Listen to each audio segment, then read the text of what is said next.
दोस्तों अगर आपको ये वीडियो पसंद आए तो वीडियो को लाइक करें, सब्सक्राइब करें और इस घंटे को बजाय ऑल प्रेस करें हमारी वीडियो सबसे पहले देखने के लिए।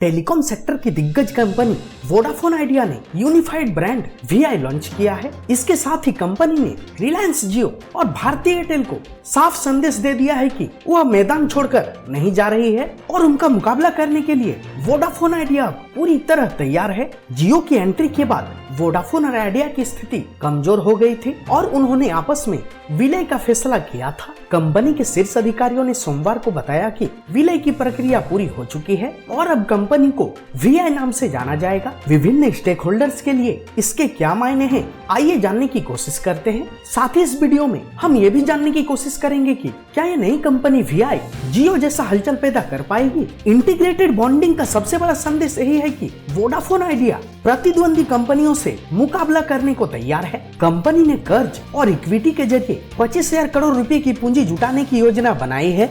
इसका उपयोग सरकारी बकाया देने और नेटवर्क के विस्तार पर किया जाएगा। आपको बता दें कि नकदी संकट से जूझ रही इस कंपनी के बारे में विश्लेषकों ने यहाँ तक कह दिया था कि इस कंपनी के लंबे समय तक टिकना संभव नहीं है। दिसंबर 2019 में वोडाफोन आइडिया लिमिटेड के चेयरमैन कुमार मंगलम बिरला ने कहा था कि अगर कंपनी को एजीआर बकाये के भुगतान में राहत नहीं मिलती है तो उसे अपना कामकाज समेटना पड़ सकता है। कंपनी को पिछले वित्त वर्ष में 73,878 करोड़ रुपए का घाटा हुआ था, जो किसी भी कंपनी को अब तक का हुआ सबसे अधिक घाटा है।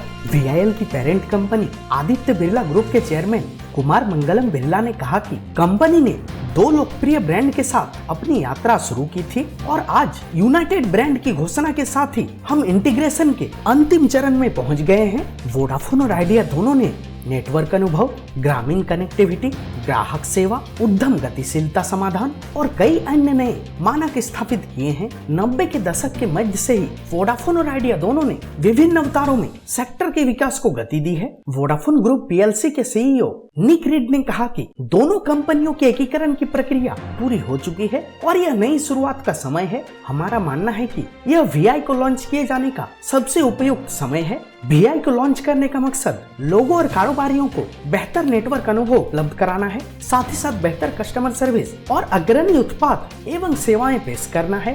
वोडाफोन आइडिया यानी कि वीआई का कहना है कि मोबाइल टैरिफ बढ़ना चाहिए और कंपनी इसके लिए पहला कदम उठाने को तैयार है। प्रबंध निर्देशक एवं मुख्य कार्यकारी अधिकारी रविंद्र टक्कर ने मोबाइल शुल्कों में बढ़ोतरी पर कहा कि समूचे उद्योग का मानना है कि भारत में यह दरें टिकने योग्य नहीं है। कंपनियों को अपनी लागत से कम पर बिक्री करनी पड़ रही है। पिछले वर्षों के दौरान डेटा और वॉइस के इस्तेमाल में भारी वृद्धि का उल्लेख करते हुए टक्कर ने कहा कि शुरुआत में शुल्क को बढ़ाकर 200 रुपये किया जाना चाहिए। यह एक महत्वपूर्ण कदम होगा। उन्होंने कहा कि अंततः इसे 300 रुपये किया जाना चाहिए। वीआई के तौर पर रीब्रांडिंग के साथ कंपनी पूरे देश में अपने उपभोक्ताओं के लिए नए नए प्लान ला सकती है, जो कि रिलायंस जियो और एयरटेल को कड़ी टक्कर देगा। कंपनी को जहां भारी नुकसान का सामना करना पड़ रहा है, वहीं उसके ग्राहकों की संख्या घट रही है तथा एआरपी यानी कि प्रति ग्राहक औसत राजस्व नीचे आ रहा है। इससे पहले इसी महीने सुप्रीम कोर्ट ने दूरसंचार कंपनियों को एजीआर के बकाये का भुगतान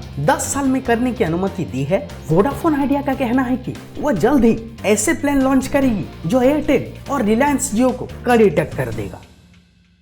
टेलीकॉम न्यूज़ की report. For the latest telecom news, subscribe to this channel now.